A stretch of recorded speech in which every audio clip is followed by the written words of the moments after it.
قرار است قرقیزستان از 1 ینور سال آینده با هیئت اتحاد اقتصادی اوراسیا بر رهبری روسیه همراه شود. روز 22 دکبر طرح سازشنامه عضویت در این سازمان را کمیته روابط خارجی پارلمان قرقیزستان تصویب کرد و قرار است آن را به زودی به امضا برسانند. از این پیش گفته میشد که ممکن است المازبک اتامبایف رئیس جمهور قرقیزستان سازشنامه را روز 23 دکبر هنگام سفرش به مسکو امضا کند. درباره این موضوع صحبتی داشتم با همکارم از بخش قرقیزی رادیو آزادی گلایم اشکیوا. گلایم، قرقیزستان از شامل شدن به هیئت اتحاد اقتصادی اوراسیا چی برد میکند و چی را از دست میدهد؟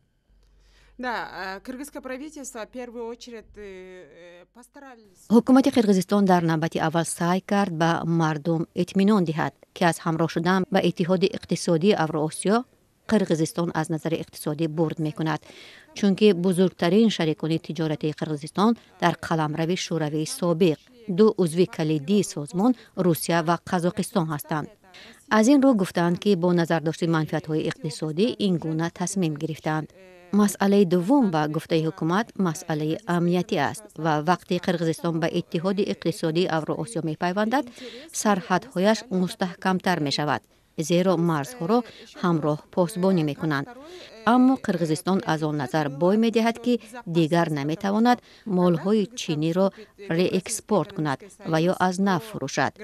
قیمت بعضی از مال‌ها بالا می‌رود. خود مقامات هم اعتراف کردند که همه چی به یک بارگی خوب نمی‌شود و مشکلات پیش می‌آیند. ولی مقامات همچنین مسئله مهاجرت را پیش می‌آورند که با وارد شدن به اتحاد اقتصادی اوراسیا شرایط کار مهاجران قرقیز در کشورهای عضو آسان‌تر می‌شود. Около миллиона кыргызстанских граждан находятся в трудовой миграции, это в основном Россия и опять Казахстан. و جامعه کشور با همراه شدن قرقیزستان با این سازمان به رهبری روسیه چی نظر دارند، آن را چگونه قبول کردند؟ Дискуссия продолжалась больше. بحث در این باره تقریبا 2 سال ادامه داشت و در اول جامعه قرقیزستان از خبر وارد شدن به اتحاد اقتصادی اوراسیا چندان خوشحال نبودند. ولی رسانه‌های روسیه حکومت قرقیزستان معرکه ترغیب و تشویق همراه شوی را در بین مردم خوب به راه ماندند و نظرسنجی‌ها نشان داد که آخر امسال اکثریت قرقیزها طرفدار همراه شدن کشور به اتحاد اقتصادی اوراسیا هستند. اما در اول اکثریت این عقیده را داشتند که شامل شدن به اتحاد استقلالیت قرقیزستان را محدود می‌کند. استقلالی که 25 سال پیش به دست آوردیم.